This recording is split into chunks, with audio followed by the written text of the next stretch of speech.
Abramos nuestras Biblias nuevamente a Mateo 16, y leamos desde el versículo 13 un poco más. Ahora, cuando Jesús llegó al distrito de Cesarea de Filipo, preguntaba a sus discípulos, ¿quién dice la gente que es el Hijo del Hombre?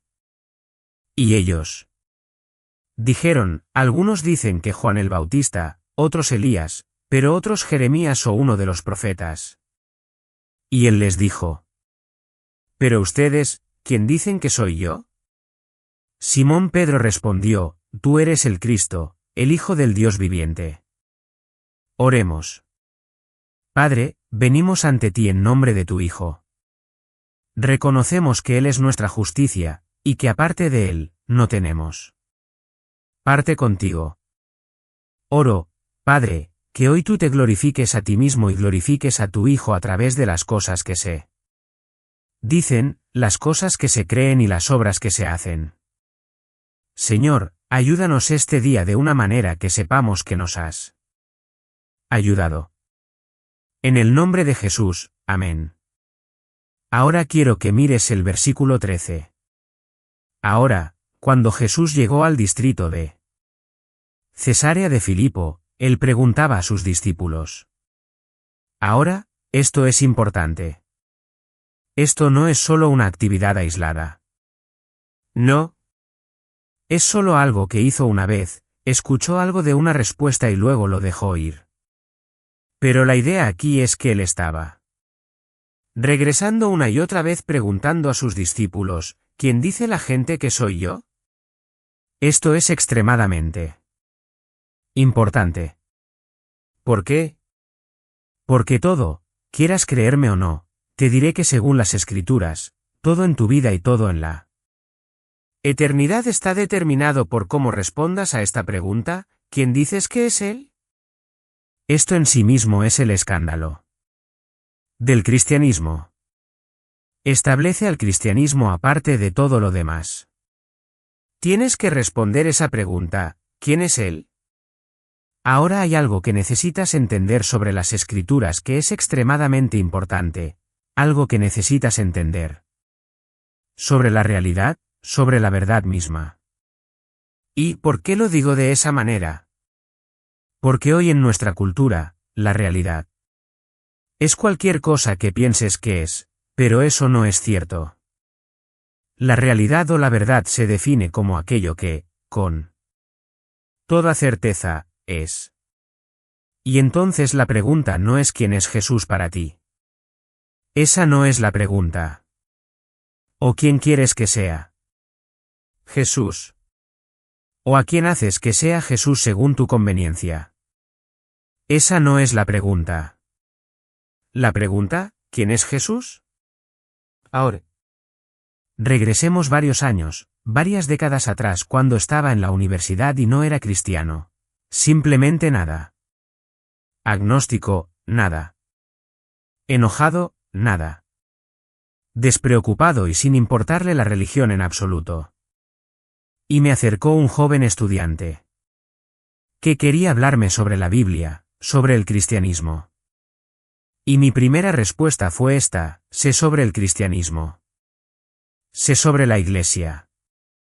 Tengo familiares que son católicos, familiares que son bautistas, familiares que son esto y aquello, y toda clase de cosas, y puedo decirte que no quiero saber nada sobre la Iglesia.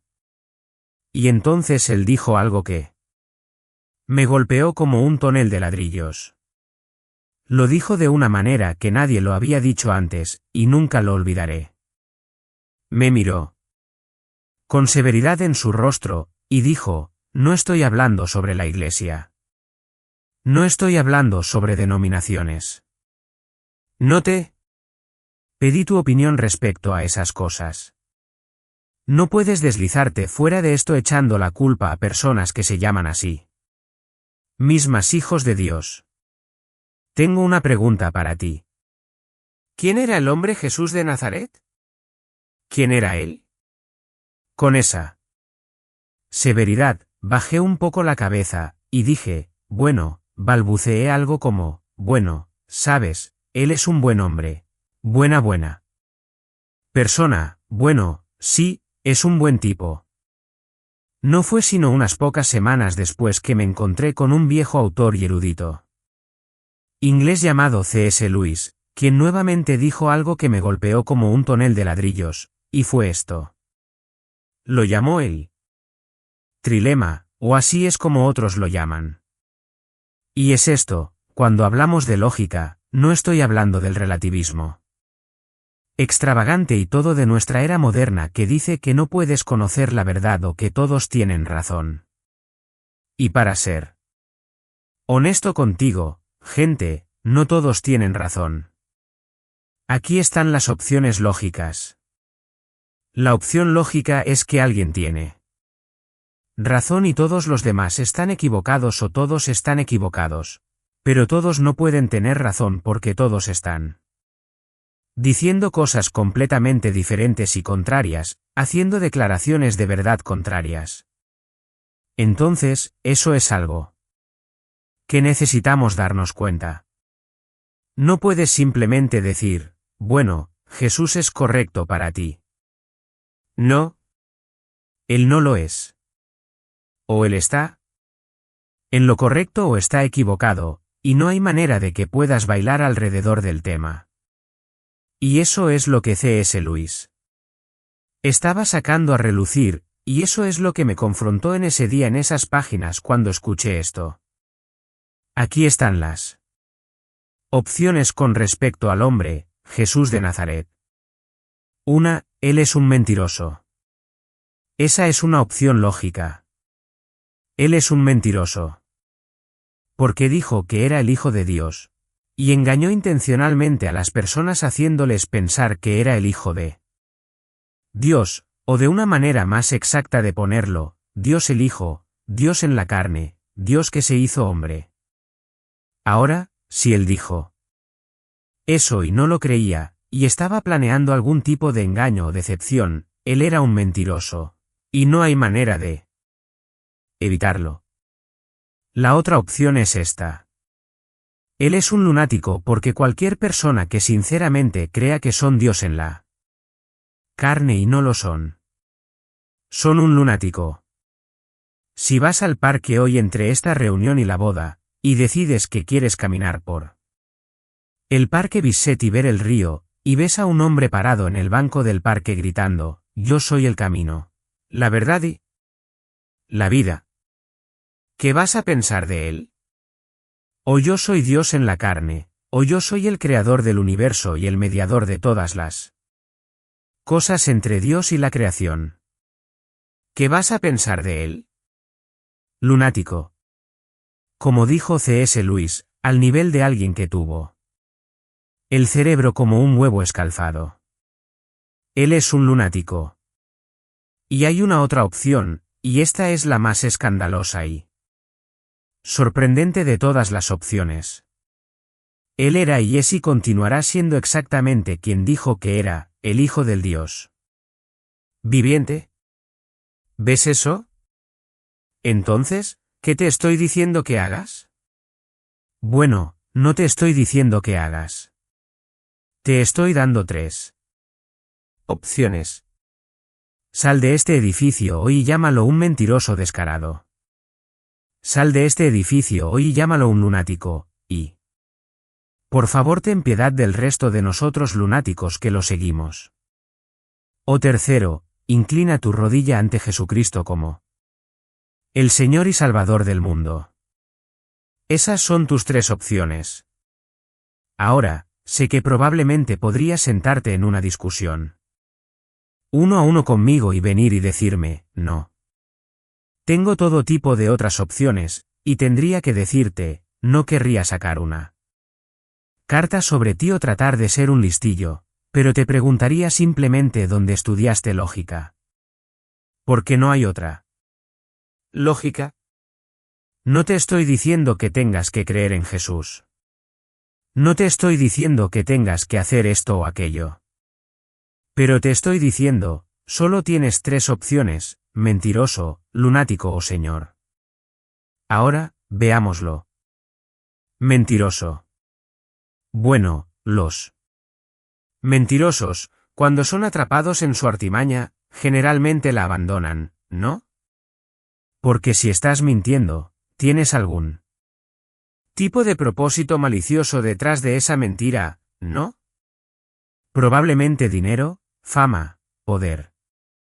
Entonces, cuando tu artimaña se pone de cabeza y en lugar de obtener todas esas cosas, estás siendo crucificado en una cruz romana, probablemente dirías, lo retiro todo. No soy el Hijo de Dios. Hablemos de lunático. Algunos de los mayores eruditos que han caminado por este planeta dicen que no hay nada en toda la literatura como lo que tenemos en los simples 3 capítulos del Sermón del Monte en Mateo 5, 6 y 7. Algunos dicen que incluso los primeros versículos del 5 fueron escritos de tal manera que no tenemos nada que se compare con ellos. Las declaraciones que hizo confundieron a los eruditos de su día y hasta hoy no pueden ser contradichas. Lunático, creo que no. Pero Señor, Señor, Señor. Y aquí hay algo más muy importante sobre nuestro texto. Mira lo que dice en el versículo 13, ¿quién dice la gente que es el Hijo del Hombre? Algunos dicen Juan el Bautista, algunos dicen Elías, pero aún otros Jeremías o uno de los profetas. Ahora, estas no parecen en sí mismas como malas conjeturas, pero son conjeturas aterradoramente malas. Porque en realidad hay algo más peligroso que simplemente decir descaradamente, Jesucristo es un lunático o un mentiroso. Es hacerlo común, hacerlo como cualquier otro. Allí radica el peligro. Él es como este profeta o es como ese profeta que podemos acumular un escritorio completo o un estante lleno de profetas, y simplemente ponerlo allí con el resto de ellos. No, no puedes. Él no nos da esa opción. Él es el único que dijo, no soy solo un profeta. Soy Dios. Hombre hecho. Soy el Hijo eterno de Dios que se ha revestido de carne y ahora habita, o la manera correcta de decirlo, ahora habita entre los hombres. ¿Ves eso? ¿Sabes? Que si quisiera la mayoría de ustedes, ya sea que sean agnósticos, ateos, cristianos, o simplemente simpatizantes, o lo que sea, tendrían que reconocer que los medios de comunicación, en gran medida, ¿están en contra del cristianismo? Quiero decir, no se dice mucho positivo sobre el cristianismo. Y si me invitaran a un programa de entrevistas, no sería para promocionar uno de mis libros recientes. Sería para destrozarme. Ahora, aquí está lo que quiero que pienses. Podría cambiar todo eso. Podría cambiarlo todo en menos de un día, y podría hacer que el cristianismo fuera el tema de conversación de la ciudad, y solo tendría que cambiar un artículo. Eso es todo. En lugar de llamar a Jesús el Salvador con un artículo definido, lo único que tendría que hacer es cambiar el por uno una. Él es un Salvador. Si hiciera eso, el cristianismo se volvería totalmente y completamente aceptado por los medios de comunicación, la academia, incluso los impíos. ¿Por qué? Porque el escándalo del cristianismo no es que Jesús sea un Salvador o Jesús sea un Señor o Jesús sea un profeta. El escándalo del cristianismo es que Él es el Señor, el Salvador, el profeta, y cualquiera que lo contradiga está equivocado. Ese es el escándalo del cristianismo. Y aquellos de ustedes que puedan ser cristianos necesitan entender algo. Si niegan ese escándalo, si tratan de esquivarlo para hacer que su fe sea más compatible y amigable, para que la gente los quiera más, han negado a Jesucristo. Él no es un Salvador. Él es el Salvador. Él no dijo, soy un camino, una verdad y una vida. Él dijo, soy el camino, la verdad y la vida. Y debes entender eso. Ahora, no queremos ser malos, no queremos ser malintencionados, pero escucha, veo la erosión del cristianismo a nuestro alrededor y que seguimos comprometiéndonos para ser aceptables. ¿Aceptables a qué? A un mundo caído. A veces, cuando estoy dando testimonio, sabes, especialmente en un entorno universitario, dije, aquí estoy, que Dios me ayude. Porque tengo que decirles a todos ustedes estudiantes esto.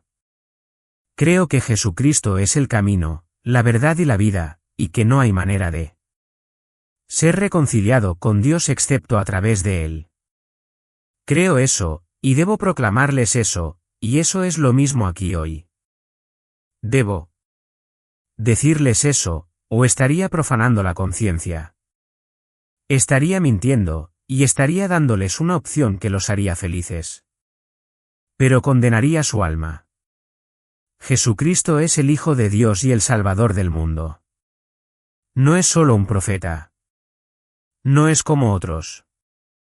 Es su singularidad lo que trae su exclusividad, lo que trae el escándalo y el odio del mundo. Ahora estaba mirando esta mañana en mi oficina, y simplemente saqué algunas cosas de un libro del Evangelio en el que he estado trabajando por un tiempo, y solo quiero darles algunas ideas de lo que estoy hablando. Quiero citar a un teólogo muy prominente al que respeto mucho, Lorraine Boetner, y esto es lo que dijo, y probablemente nunca hayas pensado en esto antes. Pero él se refiere a Jesús como la única persona esperada en toda la historia. Y esto es cierto. Esto está documentado. En toda la historia del mundo, Jesús surge como la única persona esperada. Nadie estaba buscando a una persona como Julio César, o Napoleón, o Washington, o Lincoln para aparecer en el tiempo y lugar en que aparecieron.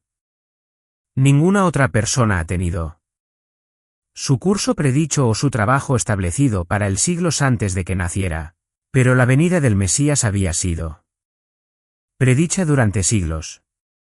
De hecho, la primera promesa de su venida se dio a Adán y Eva poco después de su caída en el pecado. Con el tiempo, varios detalles sobre su persona y obra fueron revelados a través de los profetas. Y en el momento en que Jesús nació, había una expectativa general en todo el mundo judío de que el Mesías estaba a punto de aparecer. Incluso la manera de su nacimiento y la ciudad en la que ocurriría habían sido claramente indicadas. Ahora puedes volver, y yo lo he hecho, a través de cualquier religión del mundo, cualquier supuesto fundador, profeta o lo que quieras llegar, encontrarás que simplemente no es el caso. No hay documentos antiguos, no hay multiplicidad de profecías que indiquen quién sería, de dónde vendría, cuál sería su linaje, qué haría, qué enseñaría, pero todas estas se encuentran en la persona de Cristo. Déjame leerte algo del historiador Philip Schaff que siempre he tenido en alta estima. Esta es una declaración asombrosa. Me encanta esta declaración. Hablando de Jesús, dice, un carácter tan original, tan completo, tan uniformemente consistente, tan perfecto, tan humano y, sin embargo, tan por encima de toda grandeza humana, no puede ser ni un fraude ni una ficción. El poeta, como se ha dicho bien, sería en este caso mayor que el héroe. Haría falta más que un Jesús para inventar un Jesús. Eso es lo grandioso que es. Ahora, déjame compartir algo más contigo justo antes de seguir. Quiero exponer algunas cosas para ti, y no suelo hacer esto, pero quiero repasar solo algunas pequeñas profecías para indicarte este punto muy importante, y a menudo hacemos esto en evangelización judía.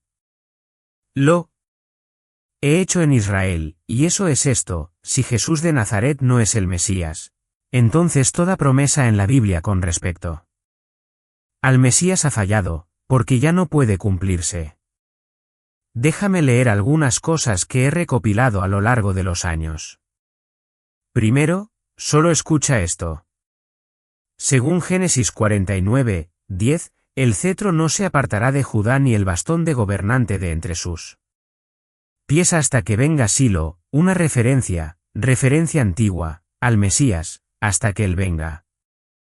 Ahora, ¿qué está diciendo? El cetro no se apartará de Judá. No lo hará. Judá reinará hasta que venga el Mesías. Pero aquí está la promesa. Esta promesa de que un descendiente de Judá reinaría hasta la venida del Mesías, en el 70 después de Cristo. La ciudad de Jerusalén fue destruida, el dominio político y la autoridad de los judíos fue quitada, y la nación fue dispersada. Durante casi 2 milenios, no ha habido un gobernante de la tribu de Judá. Si Jesús no es el Cristo, entonces la promesa de Dios en Génesis 4.910 hectáreas fallado, porque el tiempo ha pasado y ya no puede cumplirse. Es una imposibilidad absoluta. Ahora según Daniel capítulo 9 versículo 24 al 27, la ciudad de Jerusalén debía ser reconstruida 7 semanas de años, eso es 49 años. Después del final del cautiverio. Y el Mesías aparecería 62 semanas de años, eso es 434 años. Después de la reconstrucción de Jerusalén. Esta profecía coincide perfectamente con la vida de Jesús. Si Jesús no es el Cristo, entonces la promesa de Dios en Daniel ha fallado porque el tiempo ha pasado, los días se han agotado, y ya no hay oportunidad de que vuelva a suceder. Tanto Malaquías capítulo 3 como Ageo capítulo 2 enseñan que el Mesías debía venir mientras el segundo templo aún estaba en pie. El segundo templo fue destruido en el 70 después de Cristo. Entonces, si Jesús no es el Cristo, el Mesías nunca vendrá. El Mesías debía ser un hijo o descendiente de David, y debía venir en un momento en que la casa de David estaba en baja estima y despreciada como un árbol que había sido cortado hasta sus mismas raíces. En Isaías 11:1 las Escrituras declaran, entonces un renuevo brotará del tronco de Isaí, y una rama de sus raíces dará fruto. Jesús apareció como el Mesías en tal momento. Si él no es el Mesías, entonces las Escrituras no pueden cumplirse. Porque incluso la raíz de Isaí ahora ha sido arrancada con la destrucción del templo en el 70 después de Cristo. En ese momento, cuando el templo fue destruido en el 70 después de Cristo, todas las evidencias genealógicas fueron destruidas, y ahora sería imposible probar el linaje del Mesías. Según Daniel 927, el Mesías confirmaría el nuevo pacto y pondría fin al sistema sacrificial bajo el antiguo pacto. El sistema sacrificial terminó con la destrucción de Jerusalén en el 70 después de Cristo. Si Jesús no es el Cristo, entonces el sistema sacrificial ha terminado sin la venida del Mesías. Y finalmente, según el profeta Isaías, la venida del Mesías estaría marcada por una reunión de las naciones o los gentiles. Durante casi 2000 años, una multitud incontable de gentiles de todas las naciones de la tierra se han identificado con el Dios de Israel a través del llamado Mesías, tal como lo predijeron las Escrituras. Jesús es el Mesías, y el Mesías no era solo un hombre. Incluso los escribas judíos antiguos lo consideraban más que un hombre, que cuando él viniera, el hijo de David sería mayor que David, y que él sería el Señor de David, que él sería divino, que él sería Dios que se hizo hombre. Y eso es exactamente lo que sucedió. Ahora, ¿qué dice la gente sobre Jesús? Eso realmente no importa. ¿Qué dices tú sobre Jesús? ¿Tú personalmente, qué dices sobre Jesús?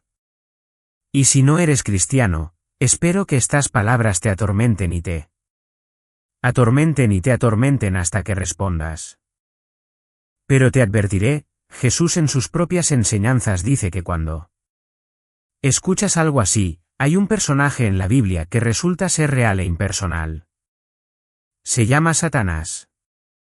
Y que cuando alguien escucha algo así y no presta atención, pero busca desestimarlo, entonces el mismo Satanás viene y lo arranca de sus corazones para que no lo piensen de nuevo. Por eso Jesús dijo, ten mucho cuidado con las cosas que estás escuchando. Porque a quien mucho se le da, mucho se le exigirá. ¿Quién dices que es este Jesús? Ahora, aquí hay algo más que quiero que veas que es muy importante. Mira en el versículo 16. Simón Pedro respondió, tú eres el Cristo, el Hijo del Dios viviente. Y Jesús le dijo, bendito eres tú, Simón Barjona, porque carne y sangre no te lo revelaron, sino mi Padre que está en los cielos. Ahora, he estado aquí parado durante los últimos 20 minutos y he hablado sobre el Mesías, hablé sobre Jesús, dándote ciertas evidencias, pero y aunque eso es útil, lo que necesitas entender es que para creer verdaderamente en Jesucristo como Señor y Salvador de manera salvadora, es una obra de Dios Padre. Eso es lo que Él le dice a Pedro aquí, este apóstol. Pedro, tú no pensaste esto. Simplemente no estabas convencido. Esto es algo sobrenatural. Dios abrió tu corazón y te lo reveló, Pedro. Ahora, aquí está lo que quiero preguntarte. ¿Cómo puedes saber si estás de acuerdo conmigo ahora en todo lo que he dicho? ¿Cómo puedes saber? ¿Cómo puedes saber que eso te afecta de alguna manera? Si saliera a las calles y diera una entrevista, encontraría todo tipo de personas que dirían: sí, sí, creo que Él es el Hijo de Dios. Creo que Él es el Hijo de Dios. Sí. Pero entonces, si mirara su vida, vería ¿alguna evidencia de que realmente creen en estas cosas? Quiero que pienses en eso. Hay personas aquí hoy en nuestro mundo que reconocerían que Jesucristo es el Hijo de Dios y el Mesías, y sin embargo, cuando mueran, se presentarán ante Dios, serán juzgados y no entrarán al cielo, sino que serán condenados a la separación de Dios por toda la eternidad. Aunque con su boca hayan dicho, creo que Jesús es el Hijo de Dios y el Salvador del mundo. Porque realmente no lo cree. Nunca fue algo en lo que meditaron, en lo que pensaron, en lo que se aferraron, con lo que lucharon, hasta que llegaron a la realización de que esto es verdad. Y debido a eso, sus vidas nunca fueron impactadas, y su religión siempre fue externa. Siempre fue solo algo así como, bueno, voy a misa, o voy a la cena del Señor como vamos a tenerla próxima semana, o hago esto, o voy a la iglesia, o canto en el coro, hago esto. Pero cuando miras el interior de su vida, no hay un amor genuino por Cristo, y sus vidas no están transformadas por Él. Él no es el centro de sus vidas. No está en sus pensamientos. Él es parte de una religión que han adoptado o heredado, pero no hay transformación. No hay vivir de acuerdo a la mayor verdad que se ha dado. Estaba en una escuela una vez, y después, las clases, estaba sentado en la cafetería, ocupándome de mis asuntos. Estas dos personas se acercaron para iniciar una discusión conmigo, algo así como una discusión agresiva con respecto a las cosas sobre Cristo. Y mientras hablaba con este tipo, finalmente, esta chica, creo que estaba tratando de ganar algunos puntos en la discusión o algo así. Dice, bueno, yo creo en Dios. No soy como mi hermano. Dije, bueno, ¿cómo es tu hermano? Ella dijo, bueno, él es un ateo. ¿En serio? ¿Y cómo vive? Horriblemente. Dije, bueno, para ser honesto contigo, tengo mucho más respeto por tu hermano que por ti. Y ella dijo, ¿cómo puedes decir eso? Dije, racionalmente, tengo que decirlo. Tu hermano afirma que no hay Dios, y vive como un hombre. ¿Qué cree que no hay Dios?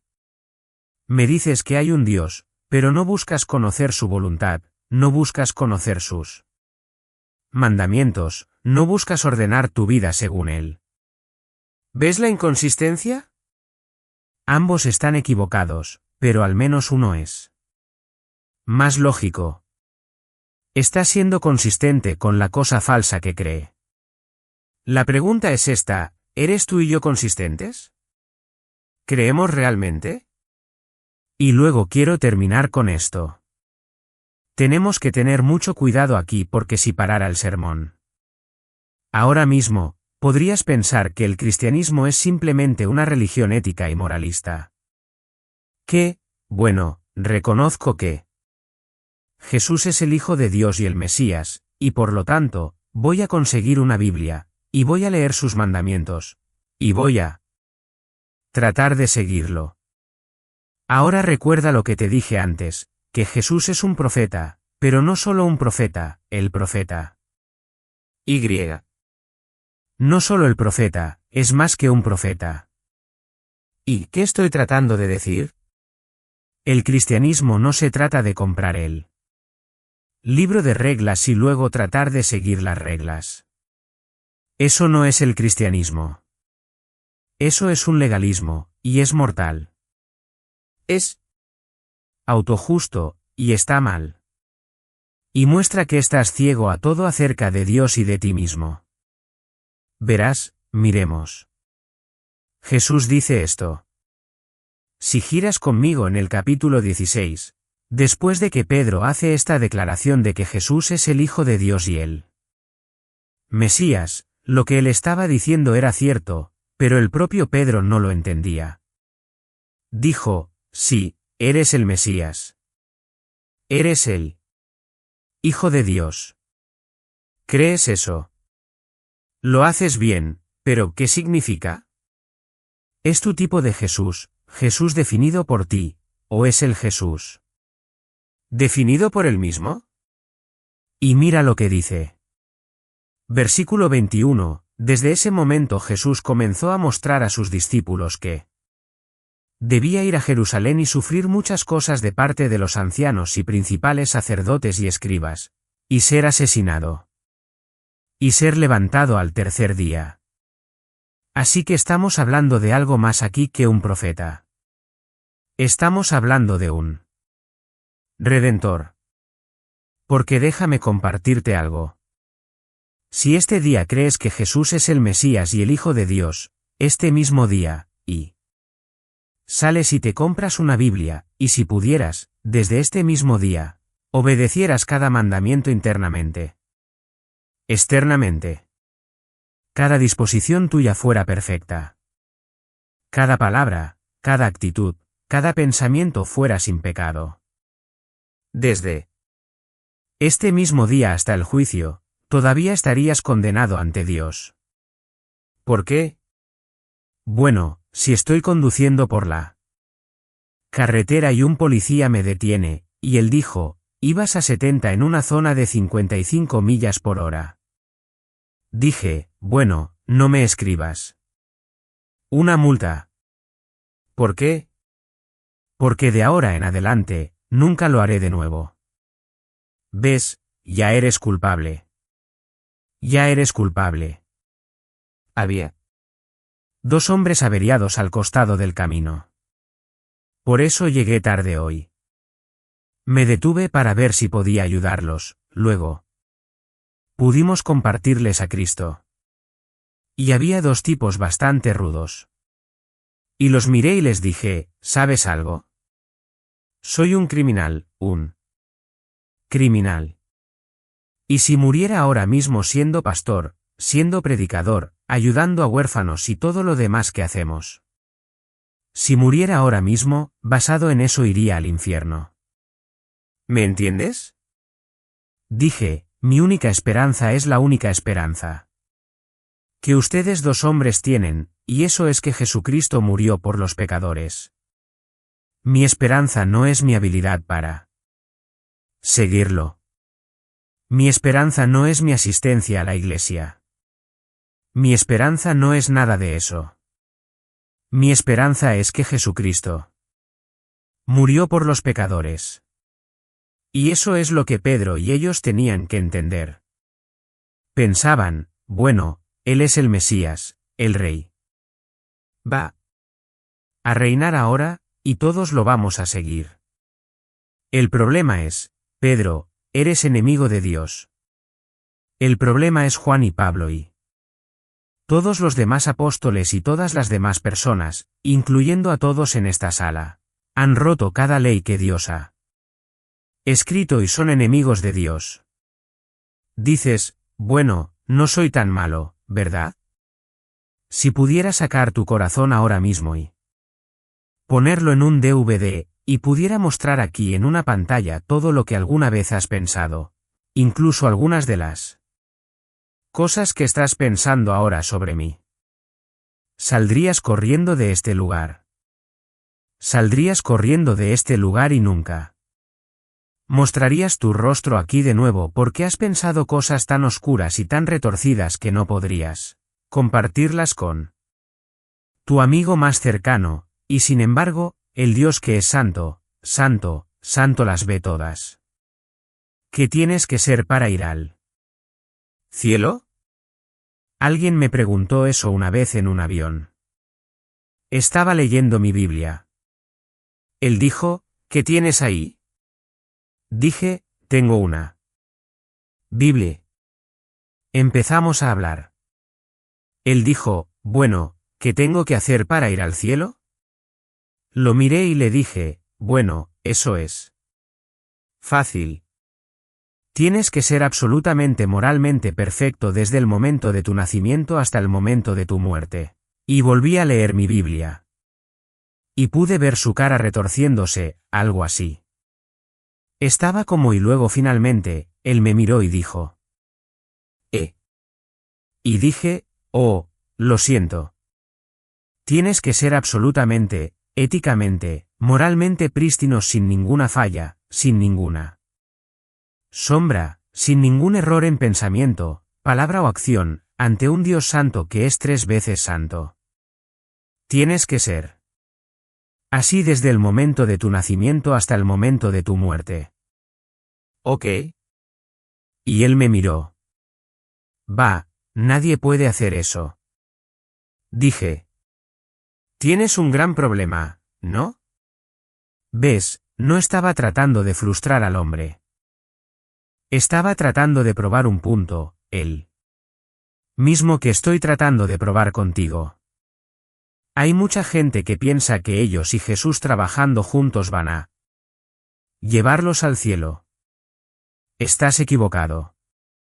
Si tomara tu mejor pensamiento, tu mejor palabra y tu mejor acción, y te enviara ante Dios con solo esos para ser juzgado, serías condenado. Déjame darte un ejemplo. Dices, bueno, no soy un asesino, no. Soy una prostituta. ¿Cuál es el mayor pecado? ¿Cuál es el mayor mandamiento? Ama al Señor tu Dios con todo tu corazón, alma, mente y fuerza. ¿Te das cuenta de que nunca has hecho eso ni un segundo ningún día de tu vida? Tú y yo nunca hemos amado al Señor nuestro Dios con todo nuestro corazón, alma, mente y fuerza. Estamos tan llenos de nosotros mismos. Por eso tenemos más espejos que Biblias en nuestra casa. Y por eso los espejos siempre están colgados y las Biblias cerradas. Estamos todos sobre nosotros mismos, y Dios es santo. Dios es santo. Ahora eso es una buena noticia, y eso es una mala noticia. ¿Por qué es bueno? Porque no querrías que un creador omnipotente y señor del universo tuviera el carácter de un Hitler, ¿verdad? Querrías un Dios santo y justo. Lo harías. Eso es reconfortante saber que Dios es santo. Y justo. Pero también, para el hombre y la mujer pensantes, es muy incómodo. ¿Por qué es incómodo? ¿Por qué es incómodo? ¿Que Él sea santo y justo? Porque tú no lo eres. Entonces, ¿qué hace un Dios santo y justo con alguien como tú y como yo? ¿Qué hace? Ahora, voy a darte el corazón del cristianismo. Ahora, cuando digo eso, me doy cuenta de que soy algo viejo. Tengo 53 años, pero no he estado vivo durante un milenio. Y toda la sabiduría del mundo no nació en mí, ni morirá en mí. Entonces, ¿cómo puedo decirte que te voy a dar el corazón mismo de lo que es el cristianismo? Bueno, por dos razones. Una, está en la Biblia, pero puedo malinterpretar la Biblia aunque la Biblia sea infalible. Entonces, ¿cómo sé que te estoy dando el corazón del cristianismo? Bueno, cuando miras a lo largo de 2000 años de historia cristiana, esto es lo que ves por esos hombres y mujeres que amaron la Biblia y la estudiaron y la creyeron. Voy a darte el problema más difícil y más grande en toda la Escritura. Esto es: si Dios es bueno, no puede perdonarte. Si Dios es justo y santo, no puede perdonarte. Y dices, ¿qué? ¿Eso es? ¿En serio? El problema más grande en toda esta escritura lo vemos en Éxodo, lo vemos en los Salmos, incluso lo vemos en el libro de Proverbios. Vemos a Pablo lidiando con ello en Romanos capítulo 3. Y es este problema: si Dios es justo, ¿cómo puede simplemente, como él dice, darle la espalda a tu pecado? ¿Cómo puede cubrir tu pecado? ¿Cómo puede arrojar tu pecado lejos de ti, tan lejos como el este está del oeste? Literalmente, en el libro de los Salmos, y nuevamente, en Romanos 4, es Él lo cubre. ¿Qué pensamos sobre un juez que barre los crímenes debajo de la alfombra? ¿Lo llamamos justo? No, no lo hacemos, ¿verdad? Lo llamamos corrupto. ¿Está manteniendo la justicia? Absolutamente no. Está difamando la justicia. ¿Ves? Allí radica el gran problema en la Biblia. Dios es justo. Y. ¿Por qué es justo, y por qué es santo, y adivina qué? Porque es amor, odia. Odia el mal. Algunas personas dicen, bueno, Dios es amor y por lo tanto no odia. No, Dios es amor y por eso debe odiar.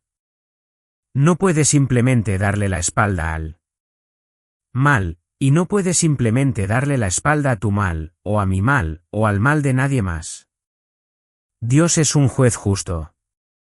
¿Y no hará el Dios de toda la tierra lo correcto? Entonces, la gran pregunta en la Biblia es, ¿cómo puede Dios ser justo y simplemente perdonar a hombres malvados? ¿Cómo puede hacerlo? La respuesta está en la persona de Jesucristo. Y esto es lo que muchas personas no entienden sobre la cruz. Dios en su justicia condena al hombre. Cada hombre, todos aquí, todos los que han caminado por el planeta desde Adán, condenados en nuestro pecado. Y toda la religión, toda la asistencia a la iglesia, todo lo demás que quieras agregar, no te va a ayudar ni un poco. Estás condenado para estar en el cielo. Debes ser perfecto, tener una justicia perfecta. Y ninguno de nosotros tiene eso. Y Dios no puede hacerlo de otra manera. Porque es justo. No puede barrer tu pecado en una canasta o debajo de una alfombra. Entonces Dios en su justicia te condena, a mí y a toda la humanidad. Y luego Dios en su amor se convierte en hombre, y vive la vida que tú no podrías vivir, que yo no podría vivir. No solo está evitando el pecado, sino que al mismo tiempo está viviendo una vida de justicia perfecta. No solo evitando lo negativo, sino siempre haciendo lo positivo. Una vida justa perfecta. Y luego ese Hijo de Dios, él va al Calvario. Y en el Calvario, muere. Pero ahora aquí está el problema. Cuando escuchas todos esos sermones de Pascua y todo lo demás, principalmente, ¿de qué escuchas? Escuchas sobre los romanos, ¿sabes?, clavándolo en un árbol y golpeándolo y apuñalándolo con una lanza. Y escuchas sobre todas las cosas que los romanos le hicieron a Jesús y lo mataron. Y cuando escuchas ese tipo de predicación, esa clase de predicación está totalmente perdiendo el punto. No somos salvados de nuestros pecados porque los romanos golpearon a Jesús y lo mataron. Somos salvados de nuestros pecados porque cuando él estaba en el árbol, todo tu pecado le fue imputado. Y luego Dios en el cielo se apartó de su único hijo, no porque careciera de la fortaleza moral para verlo sufrir, no. Se apartó de su único hijo porque su único hijo se convirtió en pecado. Y la separación de Dios que tú deberías experimentar y yo debería experimentar a lo largo de toda la eternidad, el Hijo de Dios la experimentó en ese árbol. Y luego no solo fue la retirada negativa de la presencia de Dios de Cristo, para que él gritara mi Dios, ¿por qué me has abandonado? Sino que entonces, toda la fuerza completa de la ira de Dios, de su santo odio contra ti y tus crímenes, y yo y mis crímenes. Que como un Dios santo, él debe derramar. Él la derramó sobre su propio Hijo. Como el profeta en Isaías 53 versículo 10 dice, y agradó al Señor, el Yahvé de 4 consonantes. Agradó a Yahvé aplastar al Mesías, aplastarlo bajo la fuerza completa de su ira. Sabes, muchos de ustedes han leído la Biblia, él está en el jardín y grita, deja pasar de mí esta copa, deja pasar de mí esta copa, deja pasar de mí esta copa. 3 veces. ¿De verdad crees que nuestro Salvador tenía miedo de una lanza romana? ¿Cómo es que tantas personas piensan que cuando Jesús está mirando esta copa, está pensando, sabes, sobre la cruz y las palizas y todo lo demás, y le hace sudar gotas de sangre? ¿De verdad? ¿Cómo es entonces que cuentan que los apóstoles, todos menos Juan, y innumerables mártires fueron a la cruz, y la historia de la Iglesia nos dice que iban cantando himnos? Estaban llenos de alegría al ser crucificados como su Señor. Entonces, ¿cómo es que ellos tenían más valentía que su Salvador? Jesús no estaba sudando gotas de sangre en el jardín simplemente por una cruz romana.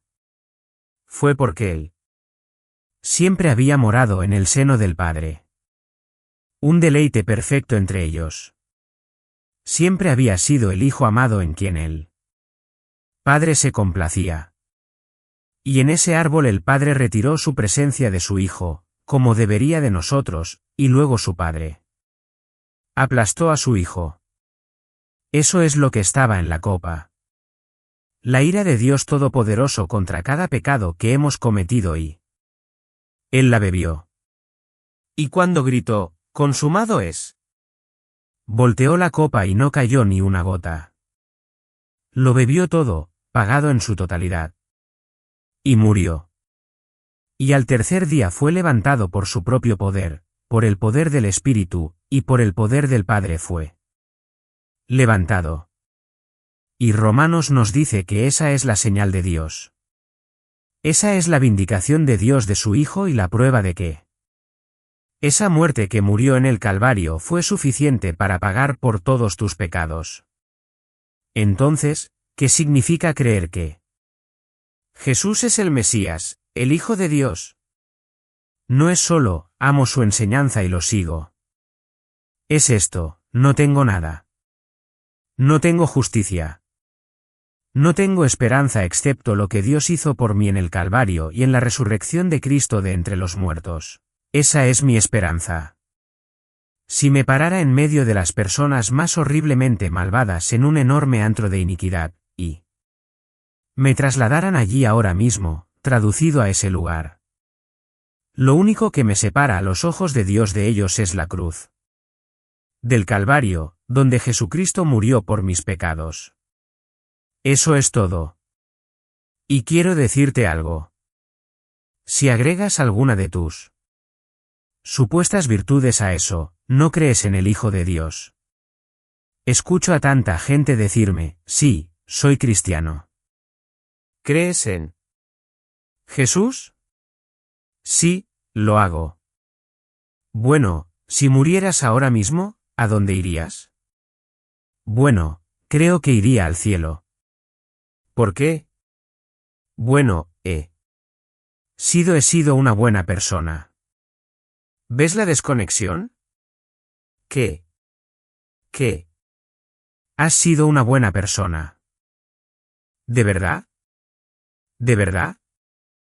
Suficientemente bueno para tomar cualquiera de esos pensamientos y presentarte ante Dios y arriesgar toda la eternidad. ¿En ello? Bueno, algunas personas dirán, y lo dijeron en Romanos 5 y Romanos 6, eso es lo que Pablo estaba respondiendo. Dijeron, bueno, si estás diciendo que es solo fe en Jesús y no nuestras obras, entonces la gente solo creerá en Jesús y ¿luego vivirá como el diablo y van al cielo? Absolutamente no. ¿Ves? Hay dos doctrinas en la Biblia que necesitas entender. La primera es la justificación. ¿Qué es la justificación? Es una declaración legal. La persona que cree en Jesucristo es legalmente justificada ante Dios. Dios mira a esa persona como justa con él, no en base a su virtud, sino en base a lo que Cristo hizo por ellos. Dios los declara justos. Esa es la posición del creyente. Pero luego hay otra doctrina, llamada la doctrina de la regeneración.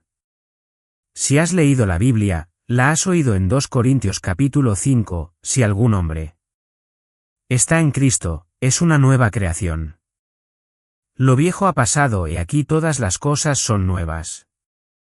¿Qué significa eso?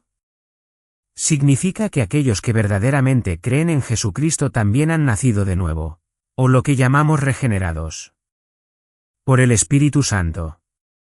Han sido hechos vivos. Para que no sean ellos creyendo en Jesús y luego haciendo un montón de cosas justas que odian, sino que son ellos creyendo en Jesús y son salvos. Y debido a esa salvación, y debido al poder de Dios para transformar una vida, ahora comienzan a caminar en novedad de vida.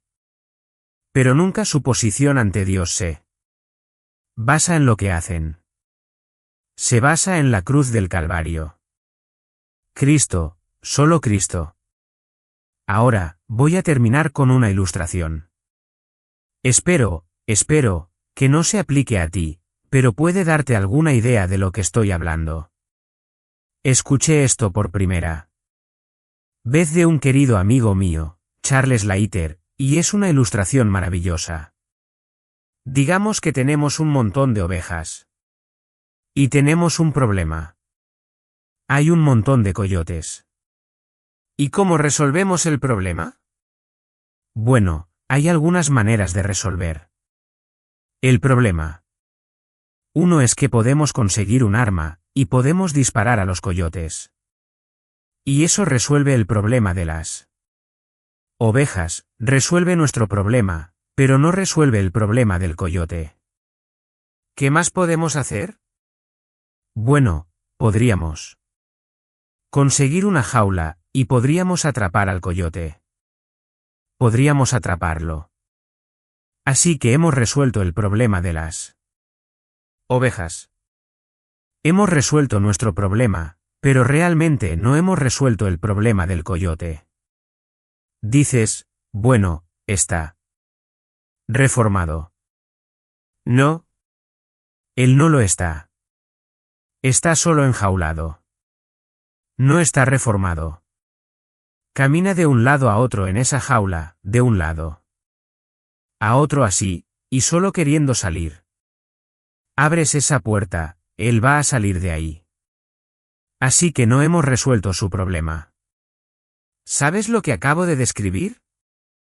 Religión, y mucha religión cristiana. Voy a la iglesia, la odio, pero voy, porque es lo correcto hacer. Haz esto, porque es lo correcto hacer, porque tengo que hacerlo. Realmente no hay amor por Dios. No. Hay un deseo genuino de servirlo. Solo tengo que hacer estas cosas. Eso es legalismo. Eso es religión. Eso es iglesia. ¿Por qué tenemos que ir? Es lo mismo que el coyote diciendo, ¿por qué no puedo simplemente comer ovejas? Y cada vez que alguien no está mirando y cada vez que esa puerta está abierta, vas a comer ovejas. Vas a pecar porque eso es lo que amas. Ahora, ¿qué es el cristianismo? Dios cambia al coyote en una oveja. Eso es el cristianismo desde el interior. Cambia su corazón. Les saca el corazón de piedra y les da un corazón de carne. Y así es como sabes que te has convertido en cristiano, no solo porque das alguna profesión vacía de que, sí, creo que Jesús es el Hijo de Dios, sino porque algo, como le sucedió a Pedro, algo más que carne y sangre te sucedió a ti. Dios te mostró que este es su Hijo, y puso un deseo abrumadoramente nuevo en ti de seguirlo y agradarlo. ¿Ves eso? Te daré una conferencia ahora mismo en ontología, y es esta. Tengo una naturaleza, tengo una voluntad y tengo actividad, cosas que hago. Si mi corazón ama el mal, mi deseo es por el mal. Cosas de este mundo, las inmoralidades, las sensualidades, el dinero, todo lo que está en este mundo. Sí. Eso es lo que ama mi corazón, entonces esos deseos influencian mi voluntad. Y mi voluntad impulsa mis actividades.